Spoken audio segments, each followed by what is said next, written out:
¿Lo ven, chicos? Sí, profe. ¿Se ven? Bien.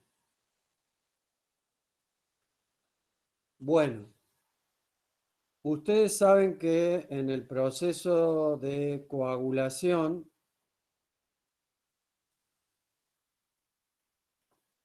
digamos que tiene como tres fases, ¿no? La fase vascular, la fase plaquetaria y la fase sanguínea, ¿sí? La fase vascular comprende lo que se conoce como espasmo vascular o vasoconstricción refleja, que se debe a una respuesta nerviosa porque al romperse un vaso sanguíneo, no siendo un capilar, los capilares tienen ustedes deben recordar de histología que tienen una sola capa de células y por lo tanto solamente el endotelio y la membrana basal y no hay inervación en los capilares, pero ya cuando hablamos de arteriolas o vénulas, ¿no? Tenemos una capa muscular donde llega la inervación del sistema nervioso simpático. Entonces, apenas se lastima el vaso, hay una respuesta vascular, por ejemplo, de vasoconstricción que dura muy poquito. Si ustedes alguna vez se han pinchado con una aguja, con un alfiler o con algo pequeño, sobre todo, o un corte con un vidrio, van a ver que inmediatamente no sale sangre, sino que demora unos instantes en aparecer la gota de sangre. Bueno, eso se debe a la vasoconstricción, ¿no? Enseguida sentimos un dolor, bueno, ahí están todas las terminales nerviosas. Y después, entonces, cuando el vaso ha perdido su lisura, ¿sí? Es ahí que aparecen las fibras de colágeno y algunas otras macroproteínas como calicreínas, siminógenos de alto peso molecular que están en la pared del, del vaso. Y esa pérdida de lisura o ese tejido vascular sirve para tanto poner en alerta, por así decirlo, a las plaquetas, que sería la segunda fase, ¿no? La fase plaquetaria, donde se va a desencadenar y para formar el tapón plaquetario o hemostasia primaria, como lo llaman algunos, y también esa pérdida de lisura y estas moléculas del tejido expuestas a la sangre van a activar la cascada intrínseca de la coagulación. Sería la tercer fase, hemostasia secundaria o formación del coágulo sanguíneo. ¿Sí? ¿Estamos? Entonces, vos me preguntabas cuándo se activa la cascada. Bueno, ahí se activa la cascada, ¿no? Sería el tercer paso que va a terminar con la formación de las fibrinas. La vía intrínseca siempre se va a desencadenar cuando hay una pérdida en la lisura del endotelio. Y la vía extrínseca se activa, y esta sería la vía intrínseca, ¿estamos? ¿Lo ven, chicos? Sí, profe. Bueno, y la vía extrínseca se activa cuando hay un daño del tejido. ¿Estamos? ¿Sí? Ahora, se activa la extrínseca y también la intrínseca cuando hay un daño del tejido. Cuando no hay daño del tejido, solo se activa la intrínseca. ¿Estamos? Pero si no, las dos. ¿Sí? Y la vía extrínseca comienza porque las células que se han roto del tejido, que se ha lacerado, libera la tromboplastina tisular, que va junto con el factor 7, va a activar al factor 10, ¿no? ¿Lo ven acá? Es una vía más corta porque ya hay un daño importante del vaso. En cambio, la vía intrínseca es una vía más larga, ¿sí? ¿Estamos? Y esta cascada, digamos, que lleva tantos pasos, tiene una finalidad, o podríamos decir dos finalidades. Una es que no se estén formando coágulos a cada instante, porque se podrían formar coágulos y tapar los pequeños vasos y provocar una embolia con una falta de oxigenación al tejido, a las células y con muerte celular. Y la otra es para, si hace falta, no es solamente un factor que se activa, sino que son un montón de factores 12 que se activan para lograr realmente formar una malla, ¿no?, de fibrina que contenga esa hemorragia. Y ya que estamos, bueno, no sé si van apareciendo dudas, ustedes vayan preguntando, me paran y preguntan, ¿no?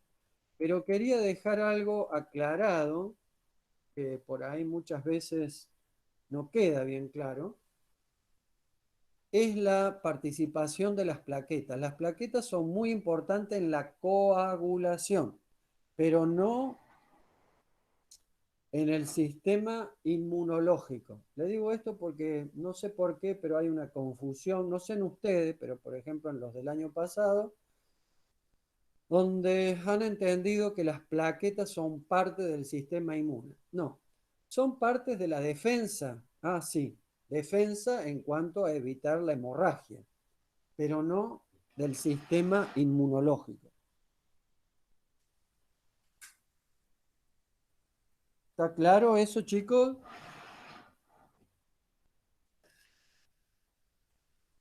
Sí, profe. Bueno, y las plaquetas, como toda célula, tiene cargas positivas por fuera y las proteínas del endotelio, cuando se rompe, que queda expuesto principalmente el colágeno y, como yo le decía, algunas otras proteínas de alto peso molecular que ahí se encuentran.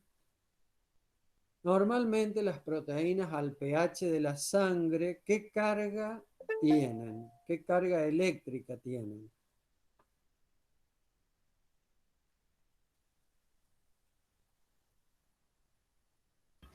Negativa. Negativa. Muy bien, negativa. Entonces, ¿qué pasa entre una carga negativa y una positiva? Se atraen. Se atraen. Esa atracción produce una respuesta que se llama adhesión plaquetaria. Las plaquetas que van circulando por esa zona se van adhiriendo a las macromoléculas que están como, a ver, como si ustedes rompen una tela y quedan los flecos, los hilos, piensen que esos hilos quedan hacia el lado del torrente sanguíneo y van pasando las plaquetas y se van tomando contacto y se van adhiriendo, ¿no? Después de esa adhesión viene otra fase inmediatamente de las plaquetas, que es la activación. Las plaquetas, al encontrarse con una carga negativa, sufren una modificación y es como que sufren como si fuera así una despolarización y contracción ellas tienen como un endoesqueleto proteico de túbulos, ¿no? ¿Estamos?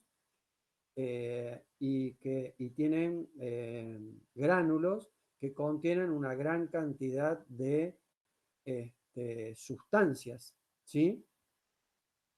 Tienen, como lo pueden ver acá, tienen tromboxano, principalmente el tromboxano A2, serotoninas, histaminas, trombinas, ADP, ATP, leucotrienos, quininas, tienen un montón de sustancias que las liberan, incluso para favorecer el proceso inflamatorio, porque también eso va a llevar a favorecer la resolución del tejido, la reparación del tejido lesionado, ¿no? Entonces, las plaquetas primero se adhieren, luego se activan liberando sustancias, forman pseudópodos, se vuelven como pegajosas y eso sirve para que más plaquetas se vayan uniendo, lo que se conoce como agregación plaquetaria. Esos serían los 3 pasos, ¿no? Entonces, que los podemos ver acá. Dice, las plaquetas se adhieren al colágeno expuesto, principalmente, hay otras proteínas más, después liberan estas sustancias, entonces se activan, se degranulan, liberan los gránulos para liberar mayor cantidad de sustancias, se activan, bueno, receptores, se unen, fíjense, al fibrinógeno, al factor de von Willebrand. Esto favorece este paso la activación de la cascada intrínseca, ¿sí? Y por último, la agregación plaquetaria para ir formando un trombo, un tapón plaquetario. ¿Sí? Bueno, esto está extremadamente completo porque era para... Pero bueno, acá tendríamos en esta imagen lo que termina formándose, ¿no?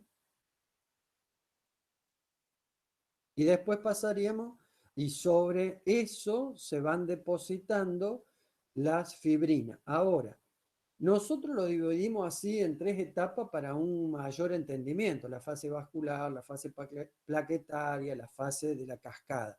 Pero si ustedes prestaron atención, yo les dije al principio que una vez que el vaso se rompe, se contrae e inmediatamente ya quedaron expuestos el colágeno y ya se activó, ya se adhirieron las plaquetas y ya se empezó a activar la cascada. Lo que pasa es que la cascada es más lenta en activarse, ¿no? ¿Estamos? ¿Se entiende esto, chicos?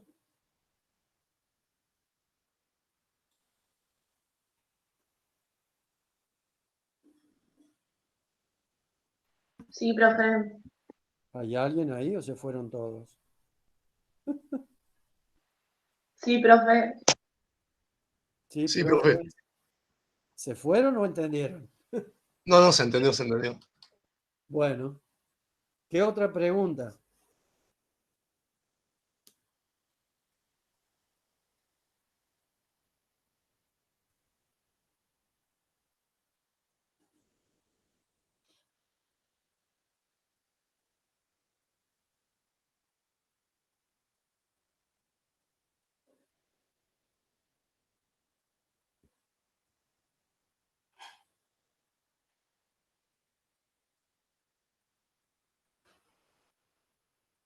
Agustina, ¿tenés alguna pregunta?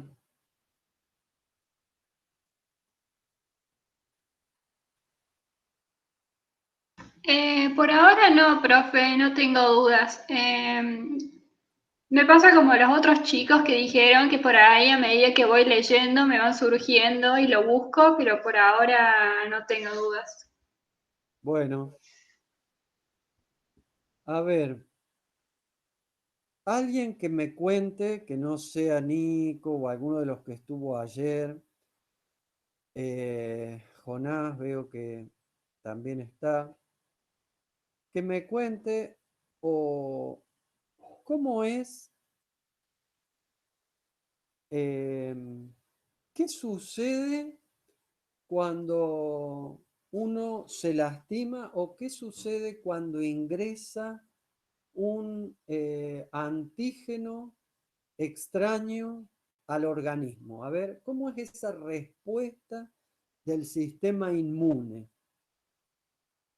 Porque por ahí podemos ir sacando dudas. A ver, Josefina o Guadalupe, Agustina, algunos de los que han ido leyendo, Celeste. A ver, alguno que me cuente esa parte. ¿Por qué? Insisto por ahí en eso porque es más complicado de entender. Y ahí en la guía de sangre hay, me parece, varias preguntas sobre este tema.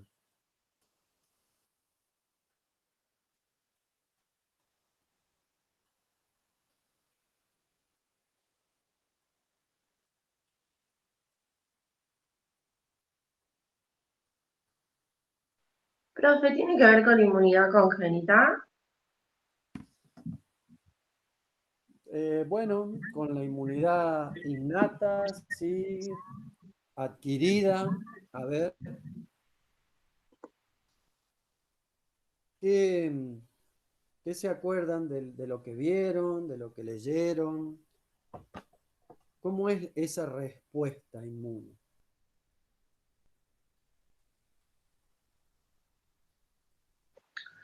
En el caso de la congénita es una respuesta rápida e inespecífica. Bueno, esa sería una respuesta innata, ¿no? Sí, ¿Sí? Congénita o innata, quiere decir que está y siempre responde. ¿Y la otra cuál es? la adquirida. La adquirida o específica. ¿Estamos? La innata es inespecífica. ¿Qué significa? Inespecífica, que siempre va a responder. ¿Estamos? Y va a ser igual ante cualquier antígeno. ¿Estamos? ¿Qué es un antígeno?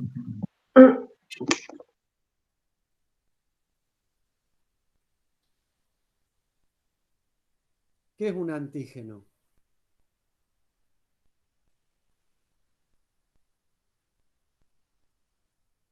Es una sustancia o molécula que resulta extraña para el organismo. Muy bien. Una molécula o sustancia o un ser vivo. ¿Estamos? ¿Sí? Dentro de esos seres vivos normalmente agrupamos virus, bacterias, hongos, parásitos. ¿Estamos? Bueno, piensen ustedes en un virus, en una bacteria que ingresa al organismo de un animal. Puede ingresar, ¿por dónde puede ingresar o una toxina? ¿Por dónde puede ingresar al organismo?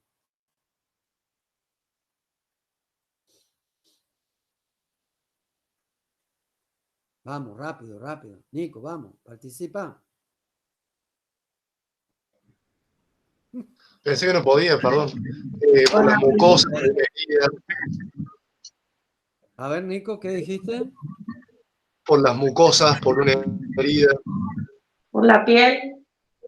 Muy bien. Por una, lo llaman por una solución de continuidad. Es decir, se ha perdido la continuidad de la piel, de las mucosas. ¿Sí? Ahora, bien. Naturalmente el organismo tiene defensas, o cuáles son las defensas naturales, propias, inespecíficas, que algunos las llaman barreras primarias o primer barrera de defensa. ¿Cuáles son? La piel, las mucosas, ¿Qué más, Joana? El pH, moco, Muy sudor, bien. ¿Cómo dijiste, Sofía? las enzimas proteolíticas también, profe. Sí. ¿El pH de dónde? Principalmente.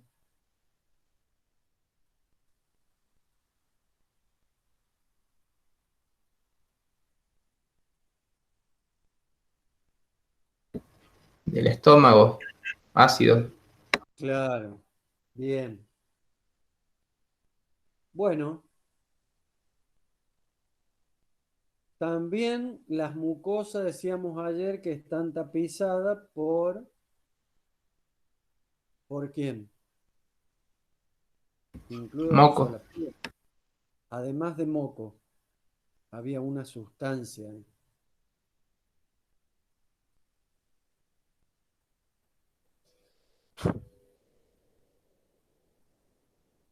¿No se acuerdan?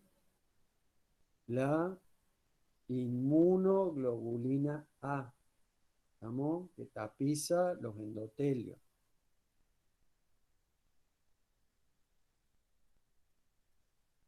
De las vías digestivas, respiratoria, reproductora, urinaria, ocular, ¿estamos? Todas las mucosas.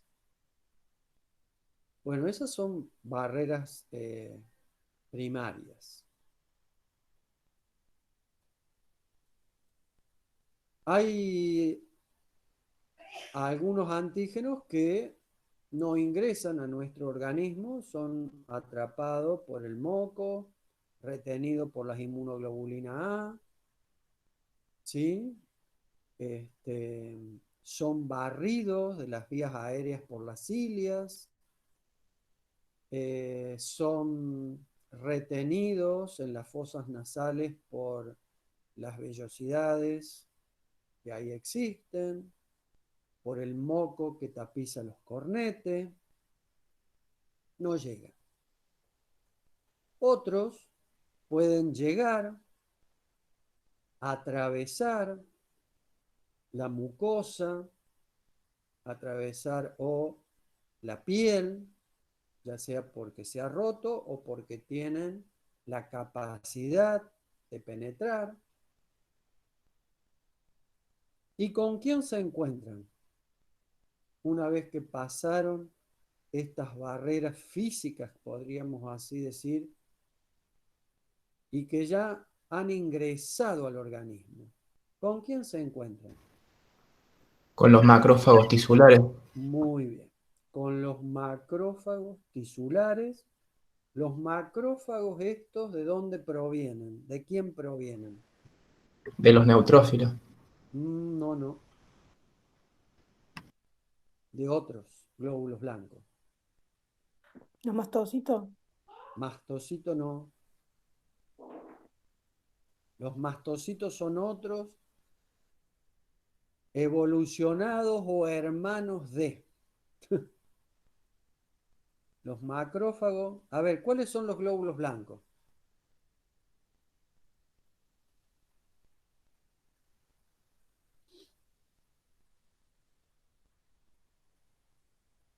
¿Cuáles son los glóbulos blancos? los monocitos, Los macrófagos vienen de la evolución de los monocitos cuando estos abandonaron el torrente sanguíneo. Y los mastocitos, según autor, derivan de qué otro glóbulo blanco.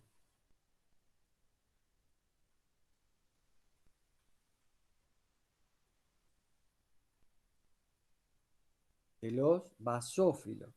Pero parece ser que en realidad no derivan de los basófilos que se extravasan, sino que por algún estímulo especial se originan de la misma célula progenitora, pero esa célula progenitora que normalmente forma los basófilos, por algún estímulo especial empieza a formar los mastocitos, ¿no?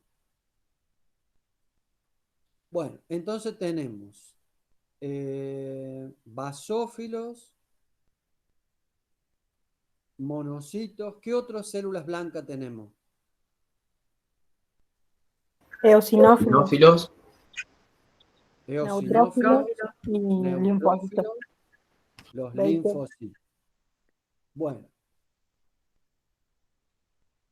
en los monocavitarios, ¿cuáles de estas series blancas se encuentran en mayor cantidad? Neutrófilos, Muy bien. ¿Y en los rumiantes? Los linfocitos. Los linfocitos. Muy bien, Candela. Por eso se dice que los rumiantes son linfocitarios, tienen un 60% más o menos de linfocitos y un 30 y tanto por ciento de neutrófilos. Y en los monocavitarios la fórmula se invierte, ¿no? ¿Estamos? Bueno, entonces decía hace un ratito, comentábamos que esas bacterias se encuentran con los macrófagos tisulares. Los macrófagos están patrullando todos los tejidos de nuestro cuerpo y principalmente se encuentran debajo, digamos, en el tejido epitelial, ¿sí? Por debajo de la epidermis y en las mucosas, ¿no? Ahí es donde más abundan. Y en algunos órganos toman un nombre especial, porque fueron los primeros que se encontraron también y les dieron un nombre especial. ¿Se acuerdan de algunos de ellos? el neumocito en pulmón, Neumocito en pulmón. ¿En qué otro lado? En el hígado. ¿Cómo se llaman en el hígado?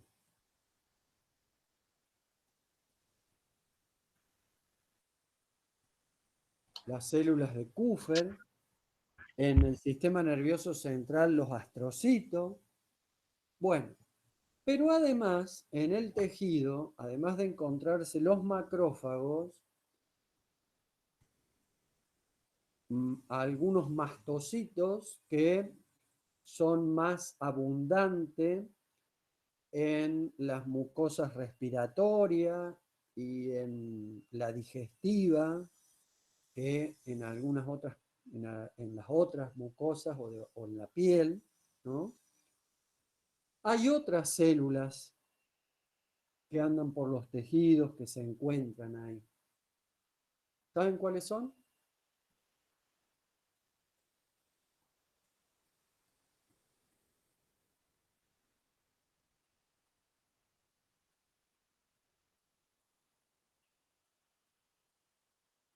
¿No se acuerdan, Jonás, de ayer? ¿Nico?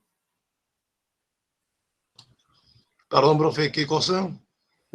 ¿Cuáles son las otras células, además de los macrófagos que se encuentran en los tejidos?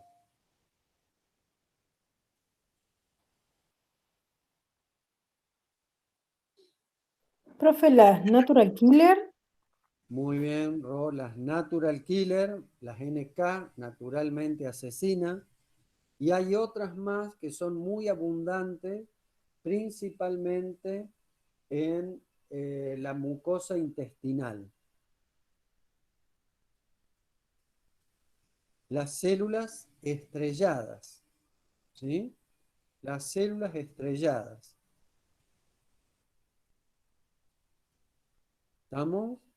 Bueno, entonces, Si un antígeno ingresa por vía aérea, se va a encontrar con macrófagos, con neumocitos si llega a pulmón, al alvéolo. Si entra por el sistema digestivo, se va a encontrar con una célula dendrítica o con macrófagos también, porque andan por todos lados. Y si entra por la piel, fundamentalmente, macrófagos, algunas natural killer. ¿Y qué sucede ahí? ¿Qué sucede ahí?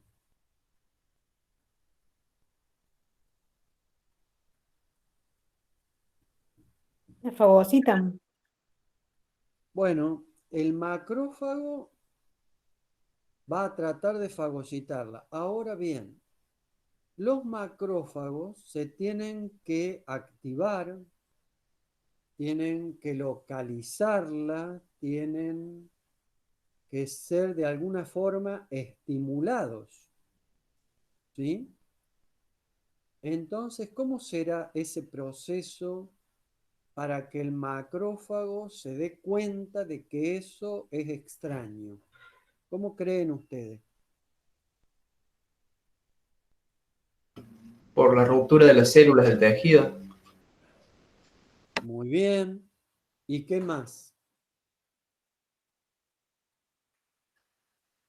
Las células al romperse liberan determinadas sustancias que son extrañas para el macrófago.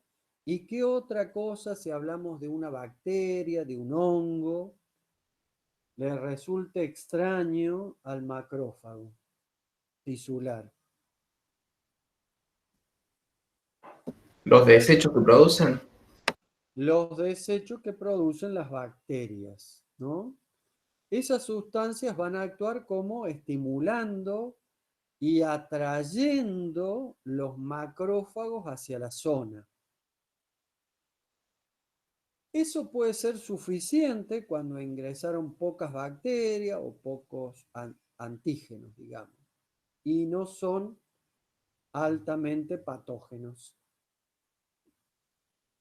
o no son patógenos. Ahora, ¿qué pasa si han ingresado una gran cantidad de antígenos y además son agresivos, digamos, ¿no?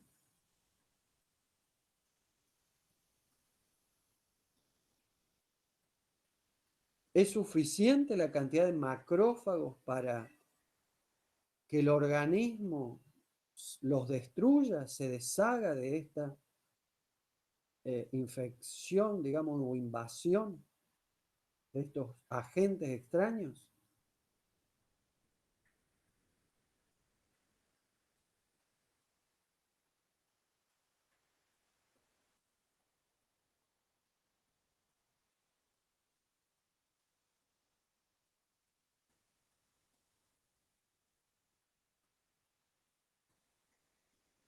Hola. No, no van a ser suficientes. Van a tener que salir del vaso los monocitos.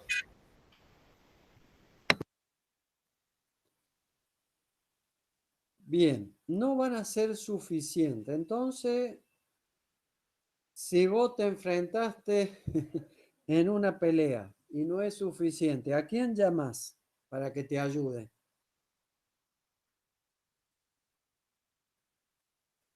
A más macrófago y a los linfocitos. Muy bien, tenés que llamar a alguien que te ayude, ¿sí? Tenés que llamar a más macrófagos, tenés que llamar a más agentes, ¿no? Que vengan en auxilio. Ahora, ¿dónde se encuentran esos, la mayoría, la gran mayoría de esos agentes que pueden venir en auxilio? ¿A dónde se encuentran? Ro, ¿a dónde se encuentran? En el vaso. En el vaso. Bien, entonces, vos imaginate, estás a una determinada distancia, la bacteria, del vaso sanguíneo. ¿Cómo se enteran? Y, a ver, ¿quién son esos que están en el vaso que tienen que venir en auxilio? ¿Quiénes son? Supongo que si es una bacteria, los neutrófilos más, digamos, macrófagos y los linfocitos. Bueno, muy bien. Los otros glóbulos blancos, principalmente los neutrófilos.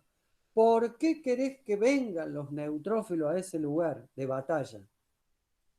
Para la liberación de los gránulos que tienen adentro. Además de los gránulos, ¿de qué? ¿Cuál es la función más importante de los neutrófilos? Fagocitar. Fagocitar. Muy bien, Pablo. Fagocitar. ¿Estamos? Esa es la forma de destruirlos.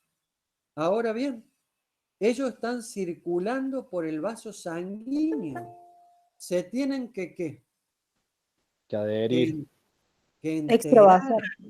Se tienen que enterar para venir ahí. ¿Cómo se enteran? Los neutrófilos que tienen que abandonar el vaso e ir al tejido. ¿Cómo se enteran de eso?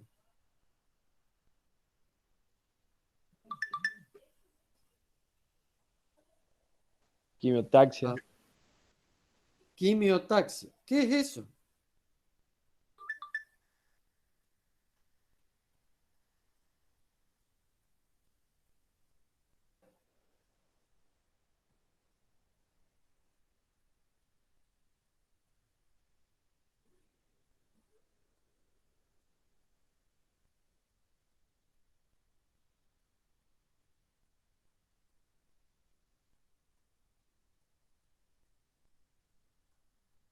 ¿Qué es la quimiotaxia?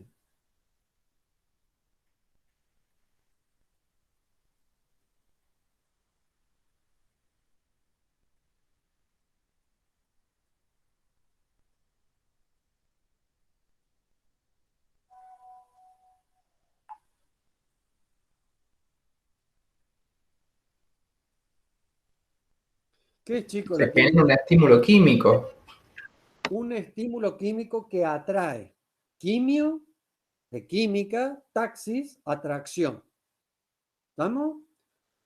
Entonces, las bacterias, ¿sí? El tejido lesionado, la fagocitosis de los macrófagos liberan sustancias quimiotácticas. ¿Estamos? Liberan sustancias quimiotácticas que, vamos a ver si acá más adelante.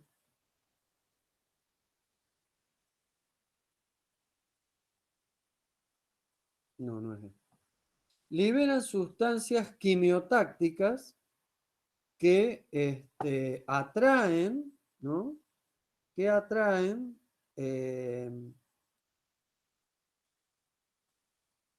¿qué pasó?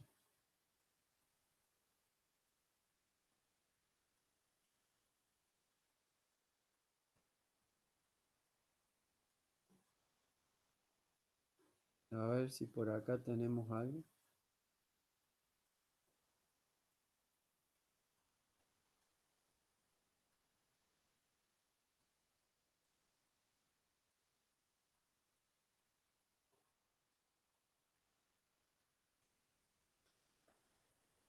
¿Lo ven, chicos?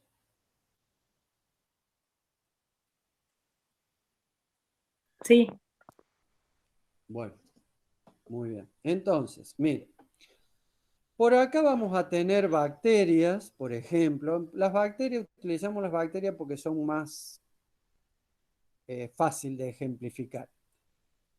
Y este proceso que vemos en fisio es la base, porque ustedes después lo van a ver en profundidad y en mucho más detalle en inmunología. Además, es un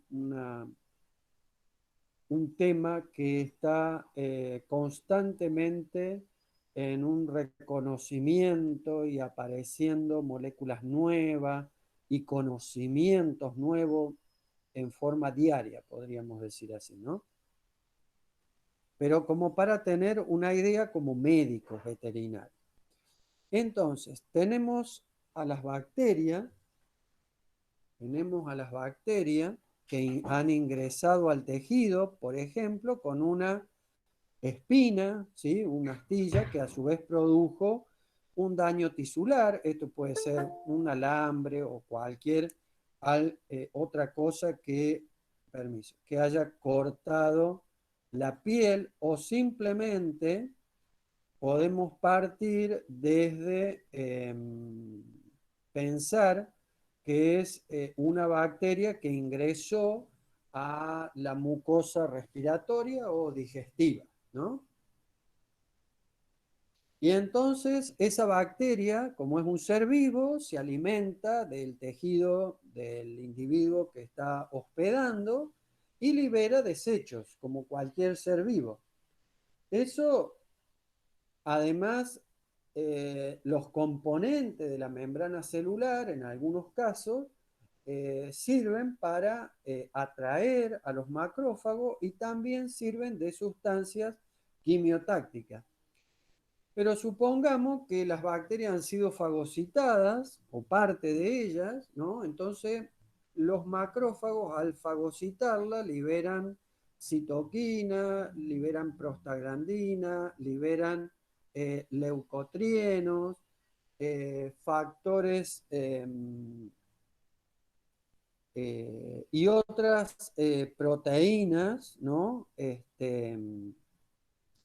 Que se entran a liberar, que algunos las llaman alarminas, porque desencadenan un sistema de alarma, como son las bradicininas, histaminas, serotonina, ¿sí? Bueno, tromboxanos, leucotrienos, es decir, un montón de sustancias. Que esas sustancias van a tener varios efectos. Uno de esos efectos es el efecto de quimiotaxis, ¿estamos?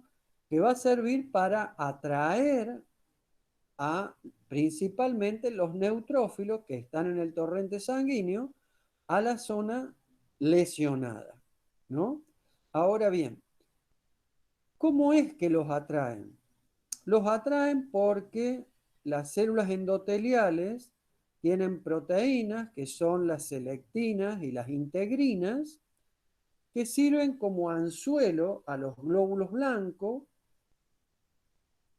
Los glóbulos blancos se adhieren a estas proteínas de la pared del endotelio vascular, de los capilares, porque es en el único lugar que pueden atravesar, ¿sí?, la pared por los poros de los capilares, ¿sí? Entonces, primero son como enganchados, ¿sí?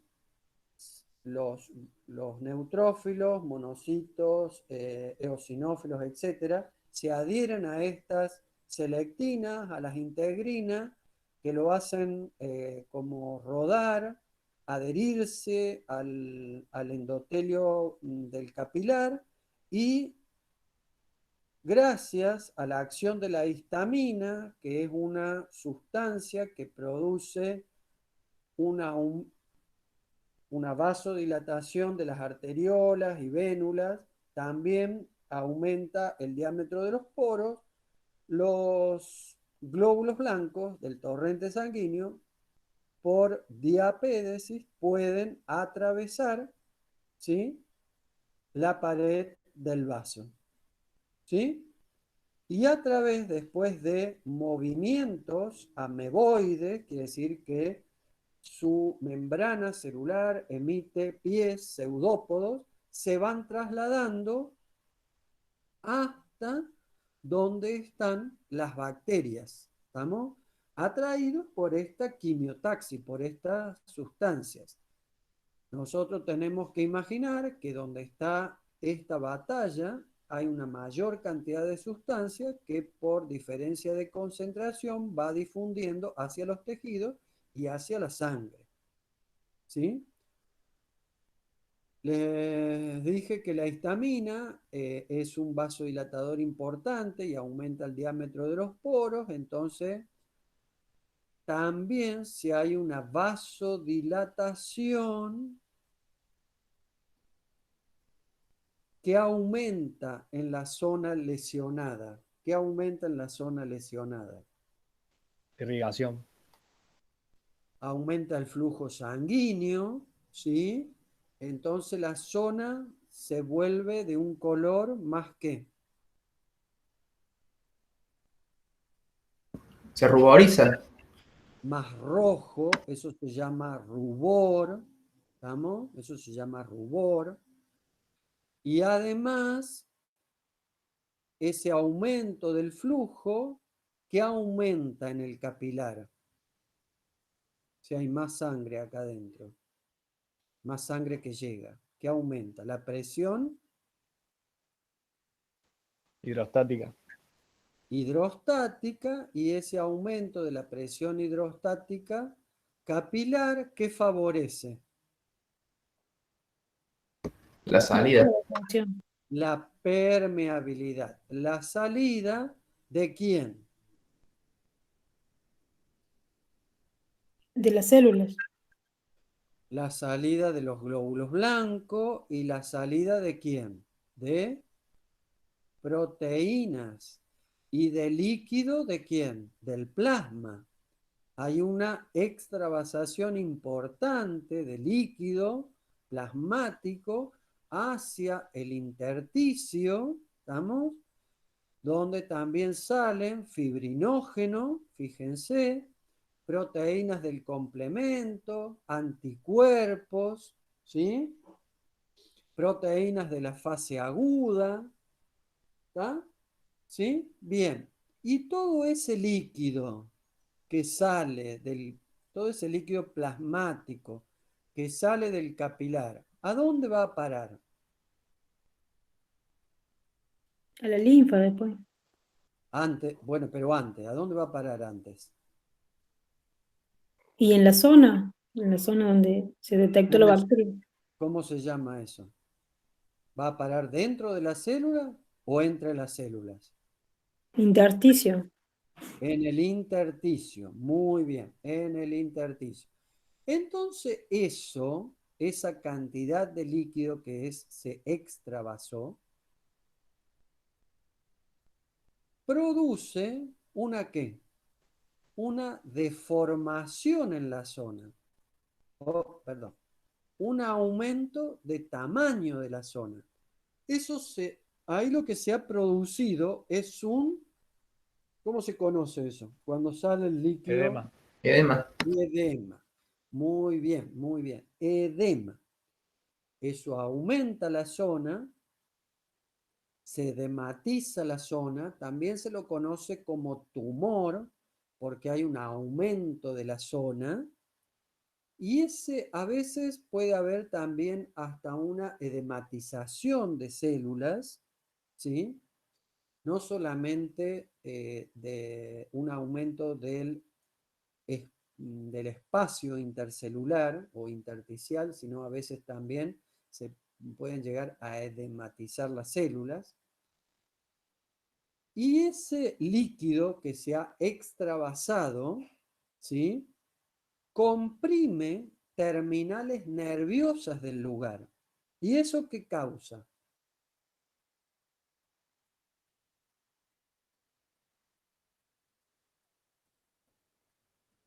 ¿Qué causa? La pérdida de la función. Antes de eso, ¿qué sentís en el lugar Dolor. de la herida? ¿Eh? Dolor. Dolor. Eso causa dolor. ¿Estamos? La zona de la herida tiene la misma temperatura que el resto de la piel.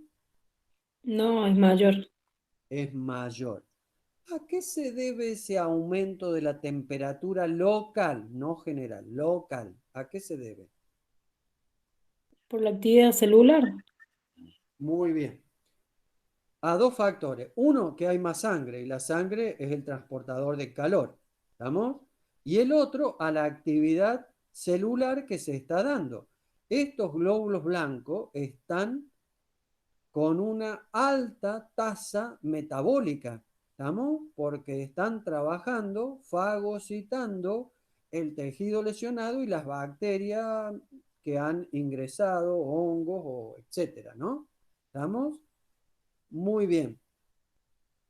Entonces, ese metabolismo celular genera calor, ¿estamos?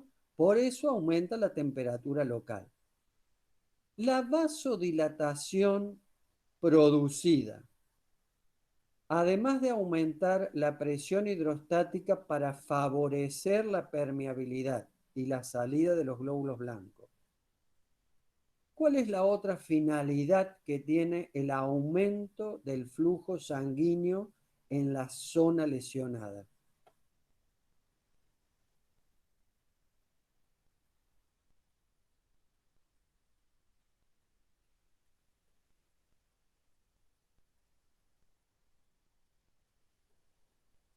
¿Aportar qué?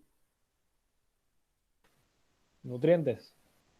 Nutrientes, oxígeno y fuentes energéticas.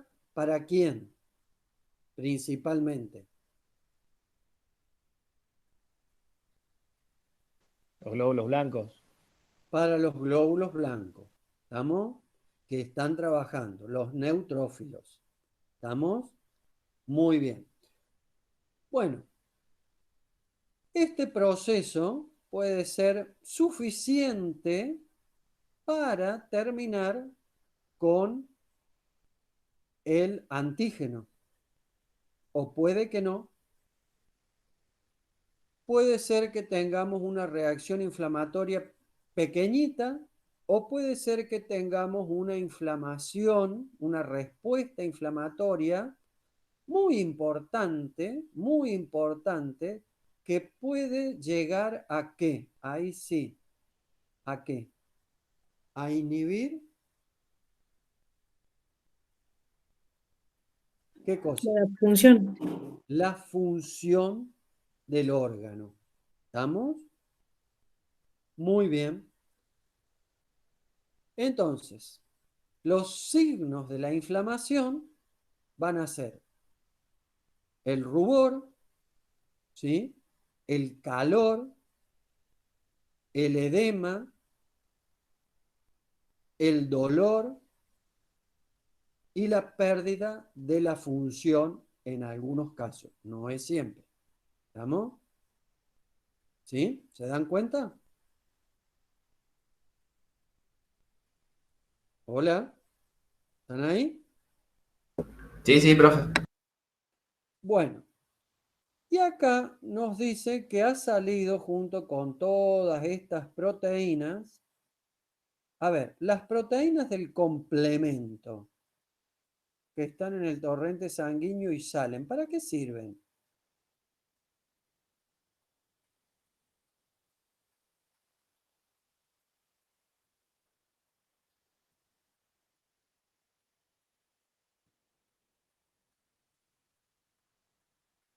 ¿Han leído algo del complemento? ¿Lo conocen o nunca lo sintieron a nombrar?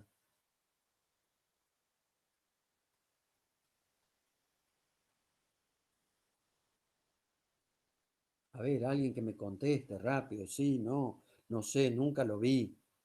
Lo reconozco, es mi amigo favorito, no sé, algo, díganme algo. Es muy difícil dar clase así de esta forma, sin la interacción.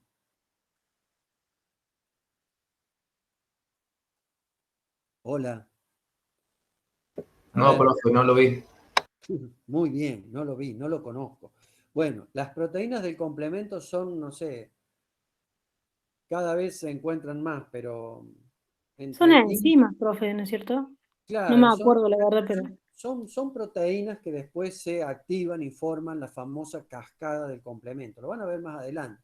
Pero son proteínas que acompañan a este proceso inflamatorio. Nos quedamos con eso. Tienen muchas funciones.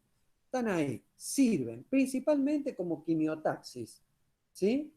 ¿Estamos? Como algunas de ellas. Otras intervienen en otras partes de la respuesta inflamatoria. Bien, ahí también hablaba de que había fibrinógeno. ¿Para qué servirá el fibrinógeno? Porque en la imagen salía como que es un pinchazo, será para cerrar después la herida. Sí, puede participar, no digo que no. A ver, ¿qué otra cosa? Fibrinógeno. Al salir el fibrinógeno, al salir acá al tejido, ¿en qué se transforma? Fibrina.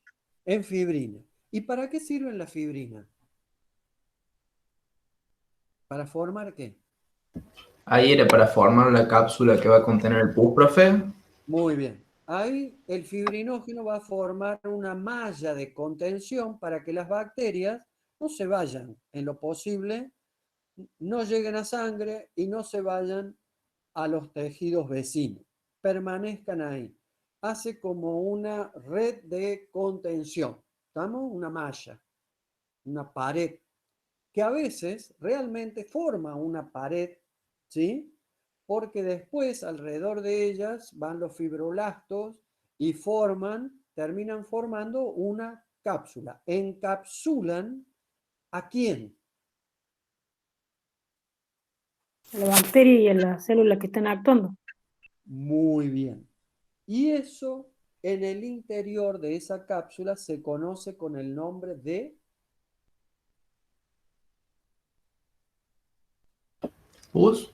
de pus. ¿Estamos? ¿Bien? ¿Sí? Y después ese pus es eliminado del organismo hacia el exterior. ¿Estamos? Muy bien. Aquí hay otras sustancias, además de la histamina, nombran que estas células que están actuando liberan óxido nítrico, prostaglandinas. Acá la prostaglandina más importante que se libera, son varias, pero la más importante que se libera es la prostaglandina E. La prostaglandina E es proinflamatoria, quiere decir que favorece la inflamación. ¿Qué hace? Favorece la permeabilidad vascular. El óxido nítrico, ¿qué hace? Es un vasodilatador. Favorece la dilatación de las arteriolas. ¿Para qué? Para que llegue más sangre. ¿De acuerdo? Les digo más o menos lo que pasa. ¿Estamos con esto? Bueno, es probable que acá terminemos, ¿sí? Que los neutrófilos y toda la serie de blancos sean atraídos entonces por quimiotaxis a través de algunas quininas, sustancias proinflamatorias, etc. Por diapédesis abandonen el vaso, por movimientos ameboides lleguen a donde está la bacteria y cuando se ponen en contacto con la bacteria, la van a fagocitar. ¿Sí? ¿Cuáles son los glóbulos blancos más importantes en este mecanismo, en este momento? Los neutrófilos. ¿Estamos? ¿Únicamente salen neutrófilos? No. Salen eosinófilos, basófilos, monocitos, linfocitos. ¿Sí? Los linfocitos T pueden actuar si el antígeno ya había ingresado anteriormente. Los linfocitos B tienen la capacidad de detectar anticuerpos que ingresan por primera vez. Los anticuerpos, si ese antígeno ingresó ya por segunda, tercera vez, pueden actuar. Si no, los anticuerpos que salgan ahí para ese antígeno no van a servir, pero puede que sí. Bueno, ¿estamos? ¿Alguna duda hasta acá? Profe, ¿las prostaglandinas también tiene que ver con el dolor? Sí, Lo que pasa en el dolor es fundamentalmente dado por la presión que ejerce el edema sobre las terminales nerviosas y sustancias irritantes que irritan las terminales nerviosas. ¿Sí? Lo que hay son productos que inhiben la formación de prostaglandina y se los conoce como antiinflamatorios. ¿Estamos? Y Sí. por eso también, y algunos de ellos son calmantes, disminuyen el dolor. ¿Estamos? Bueno, ¿alguna duda sobre esto? Acá vemos el proceso, ¿ven? Los glóbulos blancos atraídos por las selectinas quedan anclados. Acá faltaría ayer les mostraba otro que donde estaban las proteínas, donde se ancla o se une a las selectinas. Después las integrinas que los hacen trasvasar, ¿sí? Migración, y llegan a la bacteria donde la fagocitan, la destruyen y liberan los componentes, ¿no? ¿Vamos? A través de un proceso que se conoce como digestión enzimática intracelular. Bueno, todo este proceso que ustedes lo habrán visto en biología o pienso, ¿sí? La bacteria es encapsulada, ¿estamos? Con un resto de membrana, se llama fagostoma. Eso se pone en contacto con los lisosomas, que son los que tienen las enzimas. Se produce la lisis y la liberación de la sustancia. ¿Estamos? Enzimas y otras sustancias derivadas del oxígeno, que se lo conoce como radicales libres. El peróxido de oxígeno, que es el agua oxigenada, el oxígeno singulete, el superóxido, bueno, el hidróxido. Hay varios de esos radicales libres. Y las enzimas. Bueno, acá tenemos lo que ya vimos. Y bueno, si la inmunidad innata no es suficiente, ¿con qué cuenta el organismo para defenderse de ese invasor, de ese antígeno que ingresó al cuerpo? Cuéntenme, a ver. Cuéntenme, ¿con qué cuenta el organismo?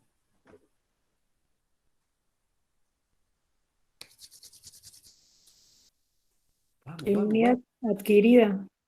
Muy bien, Ros. Con la inmunidad adquirida. Esa inmunidad adquirida, ¿qué células están comprometidas ahí? ¿Y qué se logra obtener? Los linfocitos. Muy bien. Las células, hay otras, pero digamos, el compromiso está a cargo de los linfocitos. ¿Qué linfocitos? Los T. Y los B, y digamos. los B. Muy bien. ¿Y esos linfocitos qué terminan produciendo? Los anticuerpos.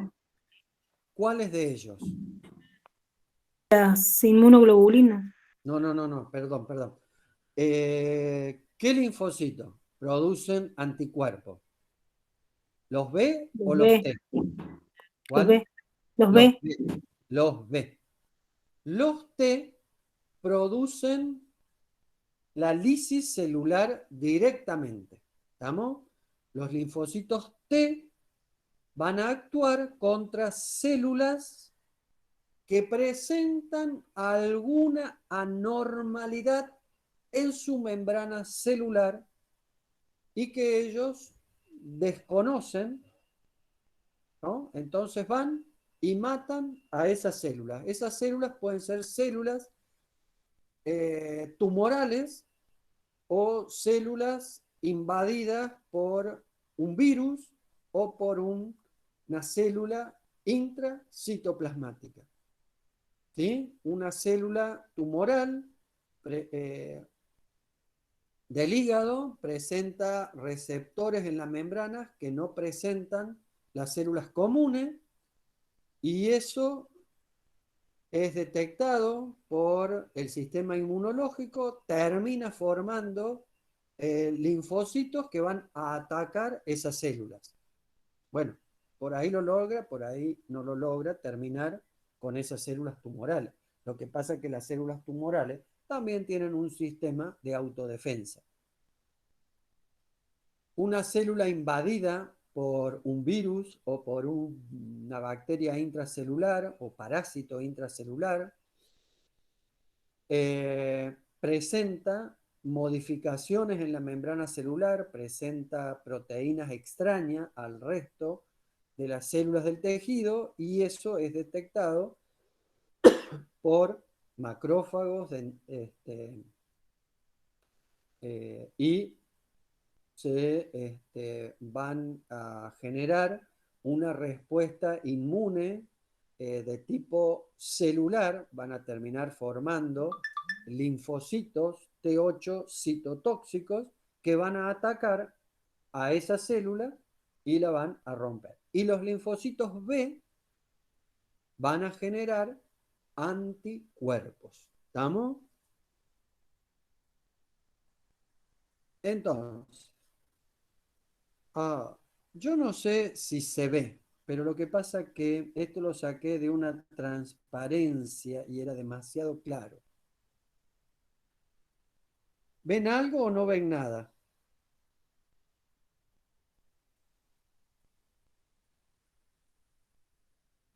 Un poco se ve.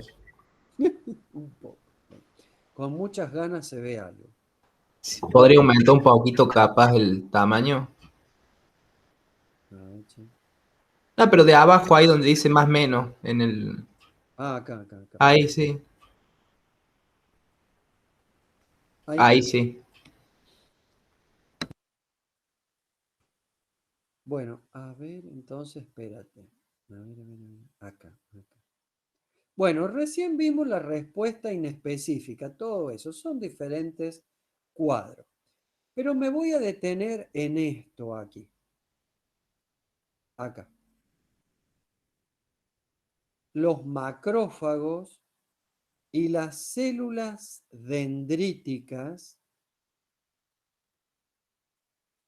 ¿sí? Que también fagocitan al antígeno,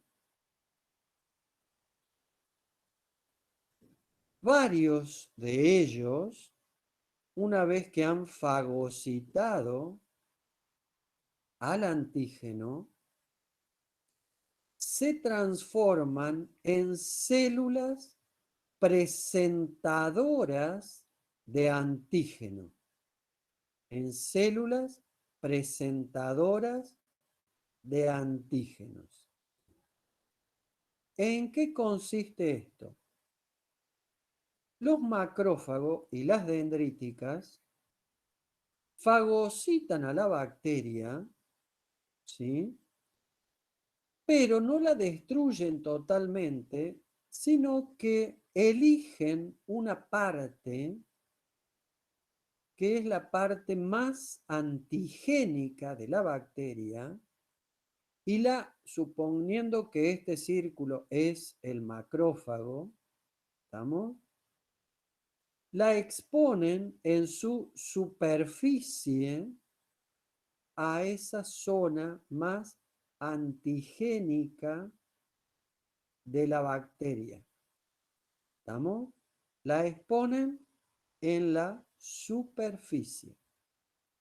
Y para que sea más fácilmente reconocible esa parte antigénica de la bacteria, que los macrófagos no destruyeron, sino que la exponen en la superficie, la acompañan con una macromolécula, una proteína, que se conoce como complejo de histocompatibilidad mayor, que puede ser tipo 1 o tipo 2. ¿Estamos? Entonces, esta macromolécula que la sintetizan los macrófagos, la exponen junto con parte de la bacteria o del virus. ¿Está? ¿De acuerdo?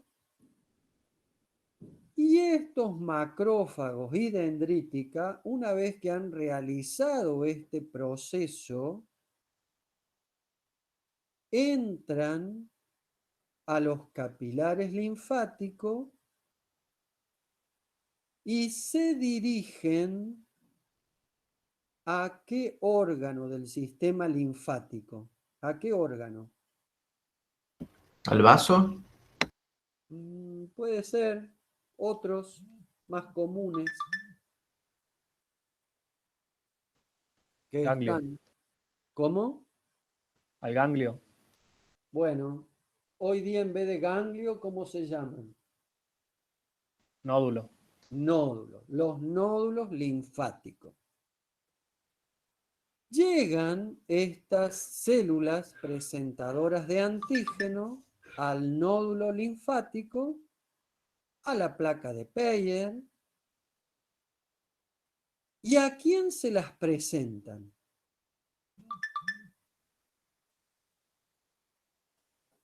Linfocito T. A los linfocitos. Y ahí nos quedamos. A los linfocitos. ¿Sí? ¿Para generar qué? La activación de ellos. Muy bien. Una respuesta inmune, ¿cómo? Específica. Específica. Muy bien. Y acá nos vamos. Entonces, las células los macrófagos procesan a los antígenos, ¿sí? Más el complejo de histocompatibilidad mayor, ¿sí? Así se lo presentan a los linfocitos. Bueno, ahora vamos a ver. Esto es un esquema viejo que está en el Ganon. ¿Sí? Muy bien. Dice que si esto va acompañado del complejo de histocompatibilidad mayor 1 y interleucina 1, normalmente se los presentan a la serie de linfocitos T8 citotóxico y linfocitos T4 colaboradores. Yo ayer les decía, esto por eso le dije que es un esquema viejo, pero que lo ven en el Ganon, como base sirve. Hoy se sabe que se los presentan a los linfocitos TH0, linfocitos vírgenes o linfocitos naif. ¿Sí?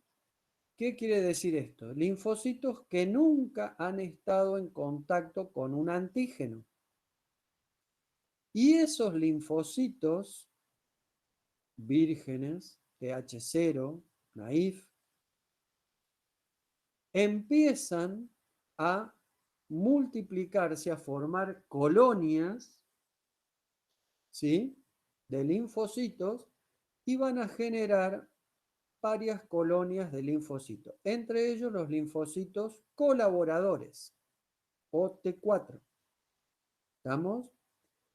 Y estos linfocitos colaboradores, a través de señales químicas, como son las interleucinas, van a estimular a la formación de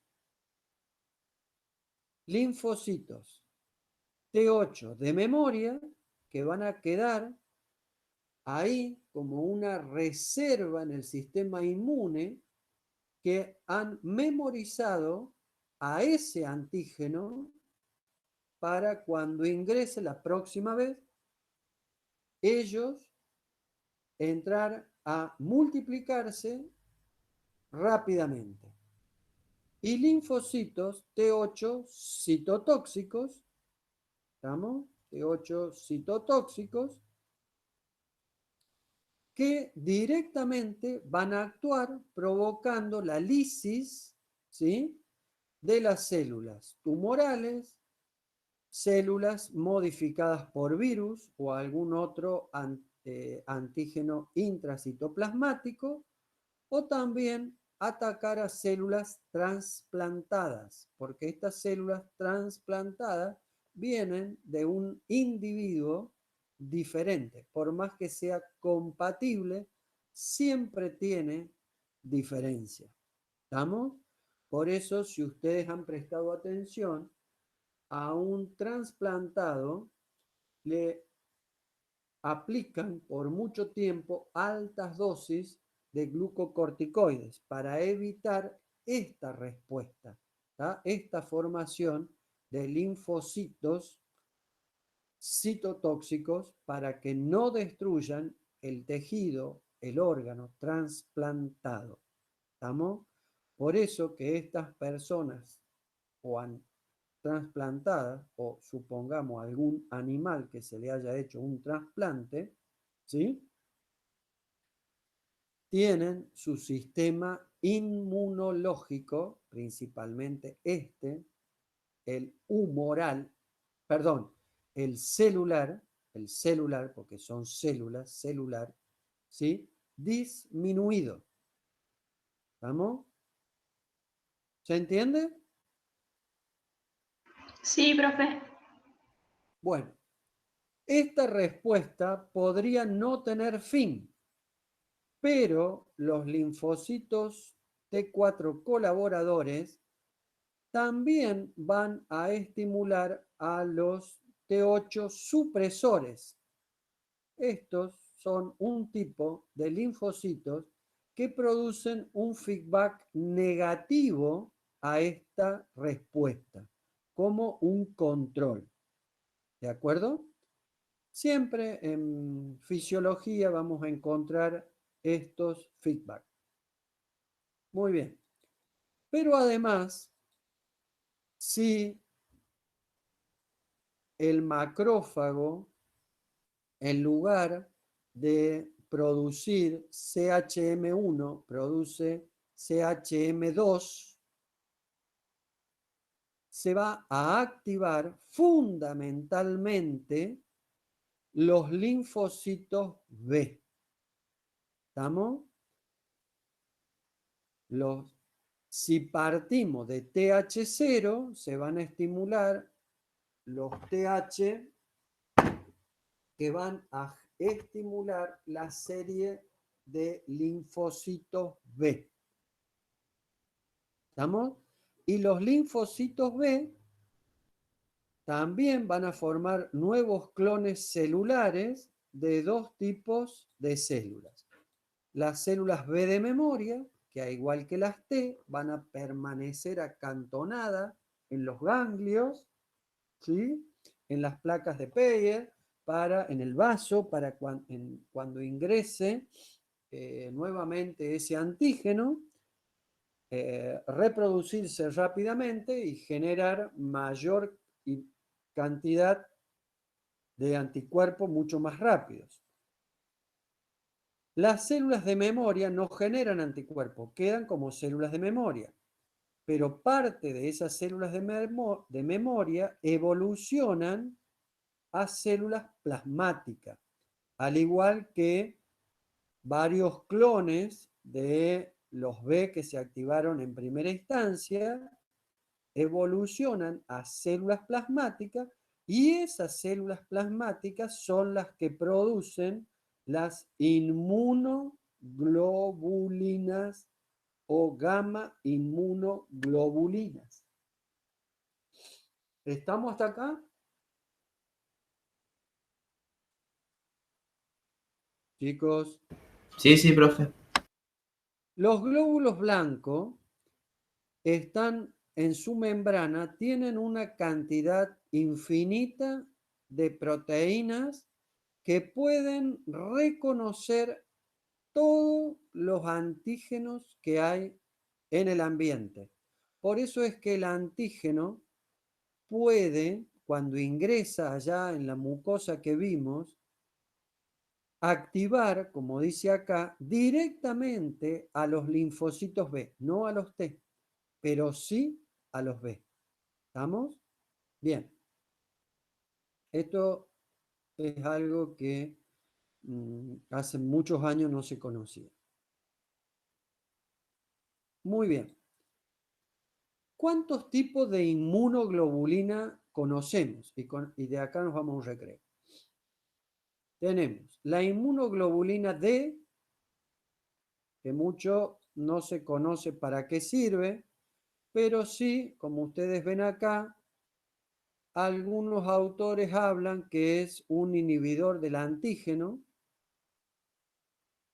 como todos, pero no se conoce mucho la función que tiene. Parece ser bastante específica en algunas reacciones.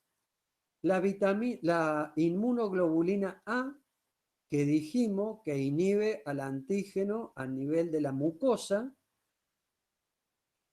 La inmunoglobulina E, que aumenta su síntesis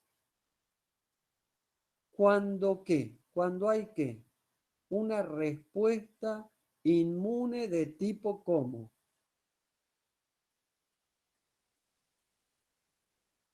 Hola. ¿De tipo aguda?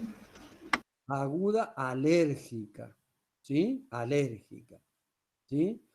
¿Estamos? Y las dos inmunoglobulinas más abundantes en sangre son la M y la G. La inmunoglobulina M aumenta en una respuesta inflamatoria aguda. Y la G, cuando la respuesta es más bien de tipo crónica. Es decir, a través de un análisis de sangre, yo hago un dosaje de anticuerpos de inmunoglobulina M e inmunoglobulina G. ¿Sí? Y puedo saber si la infección es aguda o es crónica. Si encuentro altas concentraciones de M, es aguda. Si encuentro bajas concentraciones de M o no encuentro más inmunoglobulina M, estamos para ese antígeno, ¿sí? Y solo encuentro inmunoglobulina G, me dice que la infección ya pasó hace un tiempo o es crónica. Tanto las inmunoglobulinas que se han producido, estos anticuerpos, como los linfocitos T citotóxicos, son específicos para ese antígeno. No actúan contra otro antígeno. Amén que ese antígeno sea similar, muy parecido, tenga una secuencia aminoacídica, proteica o de ARN o ADN muy similar. ¿Estamos? Si no, no actúa. Por eso se habla de una respuesta específica. ¿De acuerdo? Los anticuerpos IgG, I de inmunoglobulina, G, ¿estamos?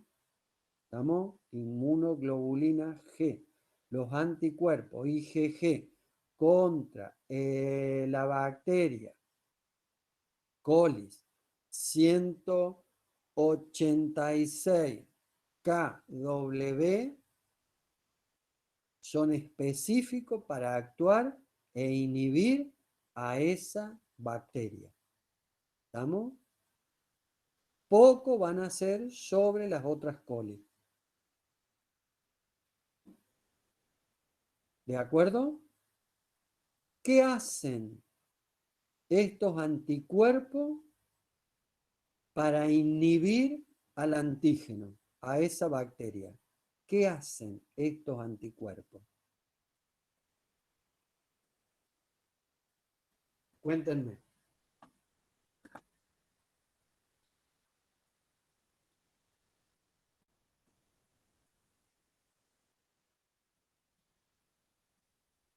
¿Qué hacen esos anticuerpos? A ver. ¿Cómo inhiben los anticuerpos? Se pegan en los receptores de los anticuerpos. Muy bien. Se unen, ¿sí? Se pegan, muy bien, a los anticuerpos y ¿los qué? Los inhiben. Los inhiben. No los dejan actuar. Y a su vez lo hacen sabrosos, apetecibles, lo opsonizan para que actúe ¿quién?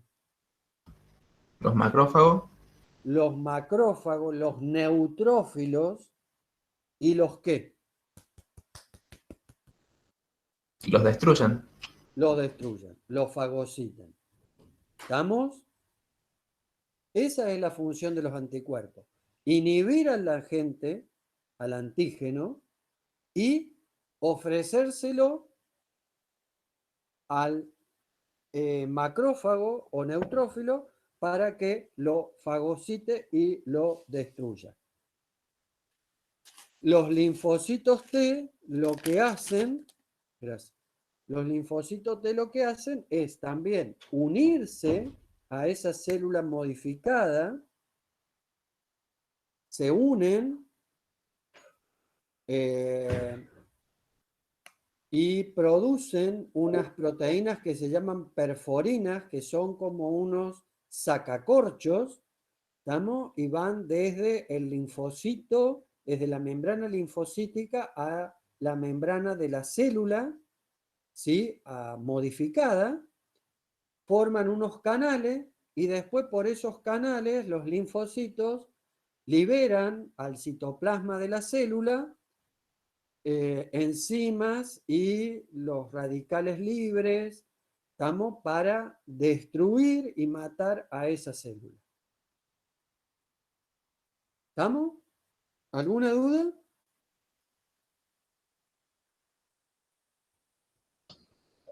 No. Bueno, nos vemos en media hora, ¿puede ser? A ver. Sí, profe. Son las 40. ¿Y cuarto? Y cuarto, dale. A las 15:15 nos vemos. Pero vengan con preguntas, así es más fácil. Me aburre esto. Yo me tengo que ir, profe. Gracias por la clase. Vengan con preguntas vengan. ¿Estamos? Los espero. Nos vemos. Vamos a dejar de grabar. No sé cómo ayer.